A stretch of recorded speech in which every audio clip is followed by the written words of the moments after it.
Hi friends, പുതിയ ഒരു വീഡിയോയിലേക്ക് എല്ലാവർക്കും സ്വാഗതം. അപ്പോൾ എന്ത് വീഡിയോ എന്താണെന്ന് വെച്ചാൽ ഇന്ത്യൻ നേവിയുടെ അഗ്നിവീർ SSR അതുപോലെ തന്നെ MR റിക്രൂട്ട്മെൻറ്റിലേക്ക് എങ്ങനെയാണ് അപേക്ഷിക്കേണ്ടത്, എന്തൊക്കെ കാര്യങ്ങളാണ് ശ്രദ്ധിക്കേണ്ടത് തുടങ്ങിയ ഡീറ്റെയിൽസാണ് ഇന്നത്തെ ഈ ഒരു വീഡിയോയിൽ നോക്കാൻ പോകുന്നത്. അപ്പോൾ നിങ്ങളെല്ലാവരും വീഡിയോ അവസാനം വരെ കാണുക. അതുപോലെ തന്നെ നിങ്ങളെല്ലാവരും ഇന്ത്യൻ നേവിയുടെ അഗ്നിവീർ SSR MR റിക്രൂട്ട്മെൻറ്റ് വന്ന കാര്യത്തെ പറ്റിയിട്ട് അറിഞ്ഞു കാണും എന്ന് ഞാൻ വിശ്വസിക്കുന്നു. റിക്രൂട്ട്മെൻറ്റുമായി ബന്ധപ്പെട്ട് ഡീറ്റെയിൽഡ് വീഡിയോ ഓൾറെഡി തന്നെ ചാനലിൽ ചെയ്തിട്ടുണ്ടായിരുന്നു. വീഡിയോ കാണാത്തവർ തീർച്ചയായിട്ടും കണ്ടുവെക്കുക. വീഡിയോയുടെ ലിങ്ക് താഴെ ഡിസ്ക്രിപ്ഷൻ ബോക്സിൽ ഉണ്ടായിരിക്കുന്നതാണ്. ഇന്നത്തെ ഈ ഒരു വീഡിയോയിലൂടെ ഈ ഒരു റിക്രൂട്ട്മെൻറ്റിലേക്ക് എങ്ങനെയാണ് അപേക്ഷിക്കേണ്ടത്, എന്തൊക്കെ കാര്യങ്ങളാണ് ശ്രദ്ധിക്കേണ്ടത് തുടങ്ങിയ ഡീറ്റെയിൽസാണ് നോക്കുന്നത്. അതുപോലെ തന്നെ നിങ്ങളുടെ ഫ്രണ്ട്സ് ആരെങ്കിലും ഇന്ത്യൻ നേവിയുടെ അഗ്നിവീർ SSR MR റിക്രൂട്ട്മെൻറ്റിന് അപേക്ഷിക്കാനിരിക്കുന്നുണ്ടെങ്കിൽ തീർച്ചയായിട്ടും ഈ ഒരു വീഡിയോ അവരിലേക്കും ഷെയർ ചെയ്തെടുക്കുക. ഇത്തരത്തിലുള്ള കൂടുതൽ വീഡിയോകൾക്കായി ചാനൽ സബ്സ്ക്രൈബ് ചെയ്യുക. സബ്സ്ക്രിപ്ഷൻ എന്ന ബെല്ലൈക്കനിൽ ഓൾ എനേബിൾ ചെയ്താൽ മാത്രമായിരിക്കും ഇത്തരത്തിലുള്ള കൂടുതൽ വീഡിയോസ് നിങ്ങളുടെ ഫോണിൽ നോട്ടിഫിക്കേഷനായി ലഭിക്കുകയുള്ളൂ. അതുപോലെ തന്നെ നമ്മുടെ ടെലിഗ്രാം, വാട്സാപ്പ് ഗ്രൂപ്പിലേക്ക് ജോയിൻ ചെയ്യാൻ ആഗ്രഹിക്കുന്നുണ്ടെങ്കിൽ ജോയിൻ ചെയ്യുക. ലിങ്ക് താഴെ ഡിസ്ക്രിപ്ഷൻ ബോക്സിൽ ഉണ്ടായിരിക്കുന്നതാണ്. നമുക്ക് കാര്യത്തിലേക്ക് കടക്കാം. ഈ ഒരു റിക്രൂട്ട്മെൻറ്റിലേക്ക് അപേക്ഷിക്കേണ്ടത് ഓൺലൈൻ വഴിയാണ്. ഓൺലൈൻ വഴി www.agniveernavy.cdc.in ഈ ഒരു സൈറ്റ് വഴിയാണ് അപേക്ഷിക്കേണ്ടത്.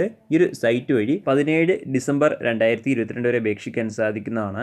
അപ്പോൾ അപേക്ഷിക്കാൻ ആഗ്രഹിക്കുന്നവർ ലാസ്റ്റ് ഡേറ്റ് പാർട്ടിന് അപേക്ഷിക്കുക. ഇനി നമുക്ക് എങ്ങനെയാണ് അപേക്ഷിക്കേണ്ടത്, എന്തൊക്കെ കാര്യങ്ങളാണ് ശ്രദ്ധിക്കേണ്ടത് തുടങ്ങിയ ഡീറ്റെയിൽസ് നോക്കാം. അപേക്ഷിക്കാനുള്ള ഒഫീഷ്യൽ വെബ്സൈറ്റിൽ പോകാനുള്ള ഡയറക്റ്റ് ലിങ്ക് ഈ ഒരു ആർട്ടിക്കിളിൽ ആഡ് ചെയ്തിരിക്കുന്നതാണ്. അപ്പോൾ ഒഫീഷ്യൽ വെബ്സൈറ്റിൽ പോകാൻ ആഗ്രഹിക്കുന്നവർ ഈ ആർട്ടിക്കിൾ ഉപയോഗപ്പെടുത്തുക. ഈ ഒരു ആർട്ടിക്കിളിൻ്റെ ലിങ്ക് എന്തായി ഡിസ്ക്രിപ്ഷൻ ബോക്സിൽ ആഡ് ചെയ്തിരിക്കുന്നതാണ്. ഈ ഒരു ആർട്ടിക്കിളിലെ അപ്ലൈ ലിങ്കിൽ ക്ലിക്ക് ചെയ്യുമ്പോൾ നിങ്ങൾക്ക് ഇങ്ങനൊരു ഇൻ്റർഫേസ് ആയിരിക്കും കാണാൻ സാധിക്കാം. ഇതാണ് ഇന്ത്യൻ നേവിയുടെ റിക്രൂട്ട്മെൻറ്റിന് അപേക്ഷിക്കേണ്ട വെബ്സൈറ്റ്. അപ്പോൾ ഈ ഒരു വെബ്സൈറ്റിൽ എല്ലാവരും രജിസ്റ്റർ ചെയ്ത് കഴിഞ്ഞാൽ മാത്രമായിരിക്കും ഇന്ത്യൻ നേവിയുടെ റിക്രൂട്ട്മെൻറ്റ്, അതായത് SSR MRന് അപേക്ഷിക്കാൻ സാധിക്കുകയുള്ളൂ. ഇന്ത്യൻ നേവിയുടെ അക്കൗണ്ട് ഉള്ളവരും ഈ ഒരു വെബ്സൈറ്റിൽ രജിസ്റ്റർ ചെയ്തിരിക്കേണ്ടതാണ്. എന്നാൽ മാത്രമായിരിക്കും അപേക്ഷിക്കാൻ സാധിക്കുകയുള്ളൂ. ആദ്യം രജിസ്റ്റർ ചെയ്യുന്നതിനായിട്ട് ഏറ്റവും മുകളിലായിട്ട് വലത്തേ സൈഡിൽ രജിസ്റ്റർ എന്നൊരു ഓപ്ഷൻ കാണാൻ സാധിക്കുന്നതാണ്. സോ അതിൽ ക്ലിക്ക് ചെയ്യുക. അപ്പോൾ നിങ്ങൾക്ക് ഇങ്ങനത്തെ ഇൻ്റർഫേസ് ആയിരിക്കും കാണാൻ സാധിക്കാം. അപ്പോൾ ഇവിടെ കുറച്ച് ഡീറ്റെയിൽസും കാര്യങ്ങളൊക്കെയാണ് ചോദിച്ചിരിക്കുന്നത്. അപ്പോൾ ഈ ഒരു കാര്യങ്ങളെല്ലാം നിങ്ങൾ കറക്റ്റായിട്ട് തന്നെ ഫിൽ ചെയ്യുക. ഇവിടെ ആദ്യമായിട്ട് ചോദിച്ചിരിക്കുന്നത് നിങ്ങളുടെ ഇമെയിൽ ID ആണ്. അപ്പോൾ ഇമെയിൽ ID അവിടെ എൻ്റർ ചെയ്യുക. അതിനുശേഷം അടുത്തായിട്ട് നിങ്ങളുടെ മൊബൈൽ നമ്പറാണ്. അപ്പോൾ നിങ്ങളുടെ മൊബൈൽ നമ്പർ അവിടെ എൻ്റർ ചെയ്യുക. അതിനുശേഷം തൊട്ട് താഴെ നിങ്ങളുടെ നെയിമാണ് ചോദിച്ചിരിക്കുന്നത്. അവിടെ നിങ്ങളുടെ പേര് എൻ്റർ ചെയ്യുക. അതിനുശേഷം അതിൻ്റെ വലത്തേ സൈഡിലായിട്ട് പേരൻറ്റ് നെയിമാണ് ചോദിച്ചിരിക്കുന്നത്. അപ്പോൾ നിങ്ങളുടെ ഫാദറിൻ്റെയോ അല്ലെങ്കിൽ മദറിൻ്റെയോ നെയിം അവിടെ എൻ്റർ ചെയ്യുക. അതിനുശേഷം തൊട്ട് താഴെ നാഷണാലിറ്റിയാണ് ചോദിച്ചിരിക്കുന്നത്. അപ്പോൾ നിങ്ങളുടെ നാഷണാലിറ്റി അവിടെ സെലക്ട് ചെയ്യുക.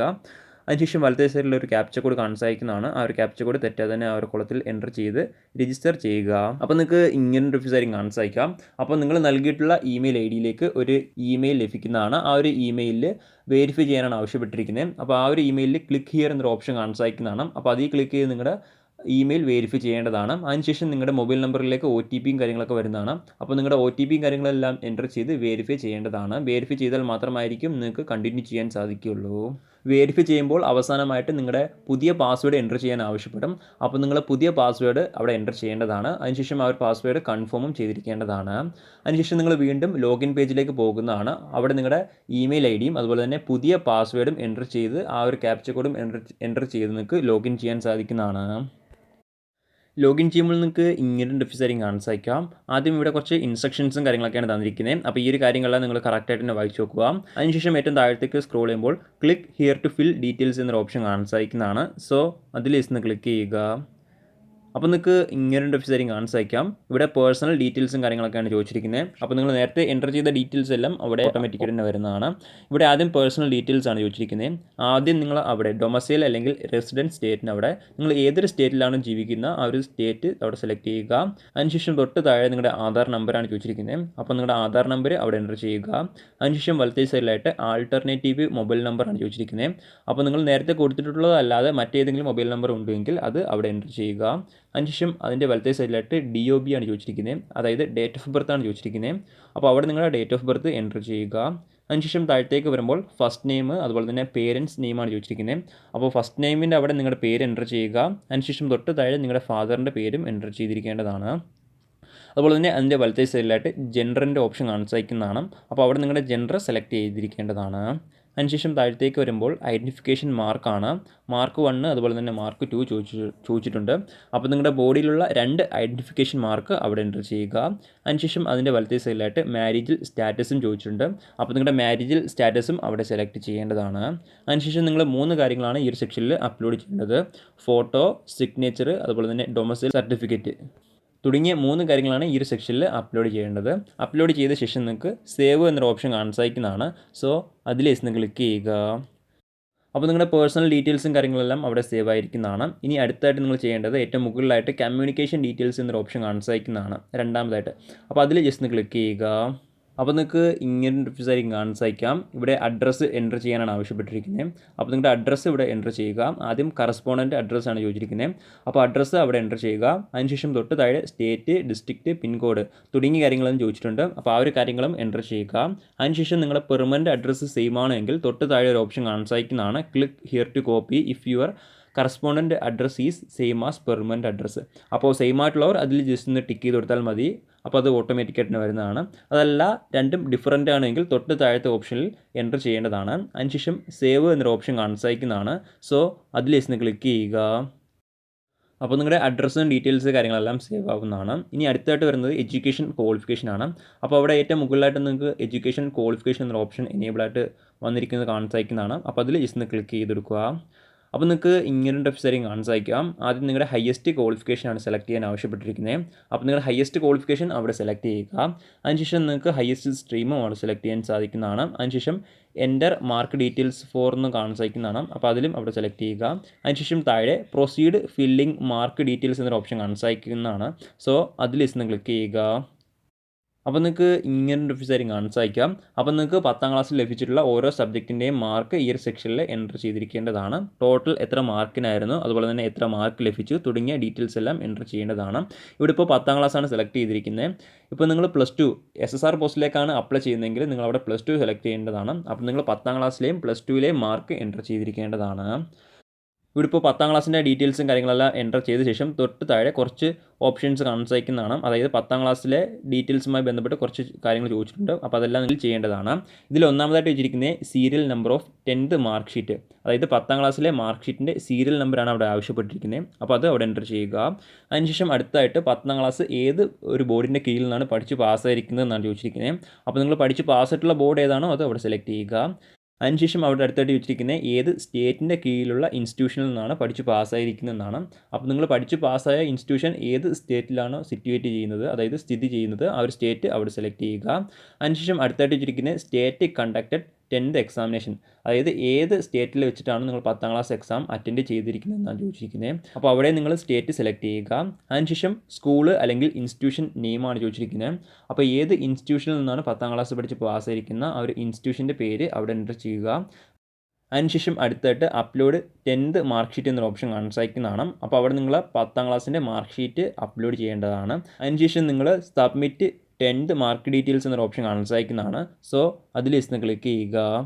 അപ്പോൾ നിങ്ങൾക്ക് നിങ്ങളുടെ മാർക്കിൻ്റെ ഡീറ്റെയിൽസും കാര്യങ്ങളെല്ലാം അവിടെ സേവ് ആയിരിക്കുന്നതാണ്. ഇനി അടുത്തതായിട്ട് പറയുന്നത് എക്സാമിൻ്റെ ചോയ്സ് ആണ്, അതായത് എക്സാം സിറ്റി ചോയ്സ് ആണ്. അപ്പോൾ നിങ്ങൾ ഏറ്റവും മുകളിലായിട്ട് എക്സാം സിറ്റി ചോയ്സിൻ്റെ ഓപ്ഷൻ അവിടെ എനേബിൾ ആയിട്ടുള്ളത് കാണാൻ സാധിക്കുന്നതാണ്. അപ്പോൾ അതിൽ ജസ്റ്റ് ക്ലിക്ക് ചെയ്യുക. അപ്പോൾ നിങ്ങൾക്ക് ഇങ്ങനൊരു വെബ്സൈറ്റ് കാണാൻ സാധിക്കാം. ഇവിടെ നിങ്ങൾക്ക് 3 പ്രിഫറൻസ് വരെ നൽകാൻ സാധിക്കുന്നതാണ്. ആദ്യം നിങ്ങൾ പ്രിഫറൻസ് 1ൻ്റെ താഴെ സ്റ്റേറ്റ്, ഏത് സ്റ്റേറ്റിലെ എക്സാം സെൻ്ററാണ് വേണ്ടത് ആ ഒരു സ്റ്റേറ്റ് സെലക്ട് ചെയ്യുക. അതിനുശേഷം സിറ്റി ഏതാണോ വേണ്ടത് അത് അവിടെ സെലക്ട് ചെയ്യുക. അതുപോലെ തന്നെ നിങ്ങൾക്ക് 3 പ്രിഫറൻസ് വരെ നൽകാൻ സാധിക്കുന്നതാണ്. പ്രിഫറൻസ് എല്ലാം നൽകിയ ശേഷം നിങ്ങൾക്ക് താഴത്തേക്ക് വരുമ്പോൾ സേവ് എന്നൊരു ഓപ്ഷൻ കാണാൻ സാധിക്കുന്നതാണ്. സോ അതിൽ ക്ലിക്ക് ചെയ്യുക. ഇത്തരം കാര്യങ്ങൾ ചെയ്യുമ്പോൾ എക്സാം സെൻറ്ററിൻ്റെ ഡീറ്റെയിൽസും കാര്യങ്ങളെല്ലാം അവിടെ ഫില്ലായിരിക്കുന്നതാണ്. ഇനി അടുത്തായിട്ട് വരുന്നത് അഡീഷണൽ ഇൻഫർമേഷൻസ് ആണ്. അപ്പോൾ നിങ്ങൾക്ക് മുകളിൽ അവിടെ ഓപ്ഷൻ എനേബിൾ ആയിട്ട് കാണാൻ സാധിക്കുന്നതാണ്. അപ്പോൾ അതിൽ ജസ്റ്റ് ടിക്ക് ചെയ്തെടുക്കുക അല്ലെങ്കിൽ ക്ലിക്ക് ചെയ്യുക. അപ്പോൾ നിങ്ങൾക്ക് ഇങ്ങനെ വെബ്സൈറ്റ് കാണാൻ സാധിക്കുക. ഇവിടെ ഒന്നാമതായിട്ട് വെച്ചിരിക്കുന്നത് NCC സർട്ടിഫിക്കറ്റ് ഉണ്ടോ എന്നാണ്. സർട്ടിഫിക്കറ്റ് ഉള്ളവർ യെസ് എന്ന് എടുക്കുക, ഇല്ലെങ്കിൽ നോ എന്ന് എടുക്കുക. യെസ് എന്ന് എടുക്കുന്നവർക്ക് കുറച്ച് ഓപ്ഷൻസ് അവിടെ എനേബിൾ ആയിട്ട് വരുന്നതാണ്. അപ്പോൾ അതെല്ലാം ഫിൽ ചെയ്യേണ്ടതാണ്. അതിനുശേഷം അടുത്തായിട്ട് വെച്ചിരിക്കുന്നത് സ്വിമ്മിങ് അറിയാമെന്നാണ് ചോദിച്ചിരിക്കുന്നത്. സ്വിമ്മിങ് അറിയാവുന്നവർ അവിടെ യെസ് കൊടുക്കുക, ഇല്ലെങ്കിൽ നോ എന്ന് എടുക്കുക. അതിനുശേഷം അടുത്തായിട്ട് വെച്ചിരിക്കുന്നത് ആർ യു സ്പോൺസേഡ് കാൻഡിഡേറ്റ് എന്നാണ്. അതായത് നിങ്ങൾ ആരെങ്കിലും സ്പോൺസർ ചെയ്തിട്ടുണ്ടോ എന്നാണ്. അപ്പോൾ അത്തരത്തിലുള്ളവർ യെസ് എന്ന് എടുക്കുക, ഇല്ലെങ്കിൽ നോ എന്ന് എടുക്കുക. യെസ് എന്ന് എടുക്കുന്നവർ അതിൻ്റെ സർട്ടിഫിക്കറ്റും കാര്യങ്ങളെല്ലാം അവിടെ അപ്ലോഡ് ചെയ്യേണ്ടതാണ്. ഇത്രയും കാര്യങ്ങൾ അവിടെ അപ്ലോഡ് ചെയ്ത ശേഷം നിങ്ങൾ സേവ് എന്നൊരു ഓപ്ഷൻ കാണാൻ സാധിക്കുന്നതാണ്. സോ അതിൽ ജസ്റ്റ് ക്ലിക്ക് ചെയ്യുക. അപ്പോൾ ഇത്രയും കാര്യങ്ങൾ ചെയ്തപ്പോൾ അഡീഷണൽ ഡീറ്റെയിൽസ് അവിടെ ഫില്ല് ചെയ്ത് കഴിഞ്ഞിരിക്കുന്നതാണ്. ഇനി അടുത്ത MRൻ്റെ പ്രിഫറൻസ് ആണ് വന്നിരിക്കുന്നത്. ഇവിടെ നിങ്ങൾക്ക് 3 പ്രിഫറൻസ് വരെ നൽകാൻ സാധിക്കുന്നതാണ്. MR പോസ്റ്റ് എന്ന് പറയുമ്പോൾ ഷെഫ്, ഹൈജീനിസ്റ്റ്, സ്റ്റീവാർഡ്, അങ്ങനെ 3 പോസ്റ്റുകളാണ് വരുന്നത്. അപ്പോൾ നിങ്ങൾക്ക് 3 പോസ്റ്റുകളുടെയും പ്രിഫറൻസ് ഇവിടെ നൽകാൻ സാധിക്കുന്നതാണ്. പ്രിഫറൻസ് നൽകിയ ശേഷം സേവ് എന്നൊരു ഓപ്ഷൻ കാണാൻ സാധിക്കുന്നതാണ്. സോ അതിൽ ജസ്റ്റ് ക്ലിക്ക് ചെയ്യുക. അപ്പോൾ നിങ്ങൾക്ക് ഇങ്ങനൊരു ഫിസറിങ് കാണാൻ സാധിക്കുക. ഇനി അടുത്തായിട്ട് വരുന്നത് പേയ്മെൻ്റ് ആണ്. ഏകദേശം 550 രൂപയും GST യുമാണ് ഇതിൻ്റെ ആപ്ലിക്കേഷൻ ഫീസായിട്ട് വരുന്നത്. അപ്പോൾ ഈ ഒരു ആപ്ലിക്കേഷൻ ഫീസ് നിങ്ങൾ അടച്ചാൽ മാത്രമായിരിക്കും നിങ്ങളുടെ ആപ്ലിക്കേഷൻ സക്സസ്ഫുള്ളി കംപ്ലീറ്റ് ചെയ്യാൻ സാധിക്കുകയുള്ളൂ. പേയ്മെൻറ്റ് അടയ്ക്കുന്നതിനായിട്ട് നിങ്ങൾക്ക് മുകളിൽ പേയ്മെൻറ്റ് ഓപ്ഷൻ എനേബിൾ ആയിട്ട് കാണാൻ സാധിക്കുന്നതാണ്. സോ അതിൽ ജസ്റ്റ് ക്ലിക്ക് ചെയ്യുക. അപ്പോൾ നിങ്ങൾക്ക് ഇങ്ങനൊരു ഫിസറിങ് കാണാൻ സാധിക്കാം. ഇവിടത്തേക്ക് താഴത്തേക്ക് വരുമ്പോൾ പേയ്മെൻറ്റ് ഡീറ്റെയിൽസിൻ്റെ ഓപ്ഷൻ കാണാൻ സാധിക്കുന്നതാണ്. അപ്പോൾ അവിടെ നിങ്ങൾക്ക് ചെറിയൊരു ബോക്സ് കാണാൻ സാധിക്കുന്നതാണ്. അതിൽ സെലക്ട് എന്നൊരു ഓപ്ഷന് തൊട്ട് താഴെ ഒരു ടിക്ക് ബോക്സ് കാണാൻ സാധിക്കുന്നതാണ്. സോ അതിൽ ജസ്റ്റ് ടിക്ക് ചെയ്തെടുക്കുക. അപ്പോൾ നിങ്ങൾക്ക് അവിടെ നിങ്ങൾ അടയ്ക്കേണ്ട ഫീസ് എത്രയാണെന്ന് അവിടെ കറക്റ്റായിട്ട് തന്നെ കാണാൻ സാധിക്കുന്നതാണ്. 550 രൂപ ആപ്ലിക്കേഷൻ ഫീസും പ്ലസ് GST ആണ്. അങ്ങനെ ടോട്ടൽ 649 രൂപയാണ് MRന് ആപ്ലിക്കേഷൻ ഫീസായിട്ട് വരുന്നത്. അപ്പോൾ ഈ ഒരു ഫീസ് തന്നെയായിരിക്കും SSRന് വരുന്നത്. അപ്പോൾ അവിടെ നിങ്ങൾ ഫീസ് അടയ്ക്കുന്നതിനായിട്ട് പേ നൗ എന്നൊരു ഓപ്ഷൻ കാണാൻ സാധിക്കുന്നതാണ്. സോ അതിൽ ക്ലിക്ക് ചെയ്ത് നിങ്ങൾക്ക് ഫീസ് അടയ്ക്കാൻ സാധിക്കുന്നതാണ്. ഫീസ് അടച്ച ശേഷം നിങ്ങളുടെ ആപ്ലിക്കേഷൻ്റെ പ്രിൻ്റ് ഔട്ടും എടുക്കാൻ സാധിക്കുന്നതാണ്. ഇങ്ങനെയാണ് 2022 അഗ്നിവീർ SSR MR റിക്രൂട്ട്മെൻറ്റിന് അപേക്ഷിക്കേണ്ട ശരിയായ രീതി. അപ്പോൾ അപേക്ഷിക്കാൻ ഇരിക്കുന്നവർ എത്രയും പെട്ടെന്ന് തന്നെ അപേക്ഷിക്കുക. പ്രധാനമായിട്ടും ഈ ഒരു കാര്യം ഷെയർ ചെയ്യാനാണ് ഇന്നത്തെ ഈ വീഡിയോയിൽ വന്നേ. അപ്പോൾ നമുക്ക് മറ്റൊരു വീഡിയോയിൽ കാണാം. അതുവരെ ബൈ.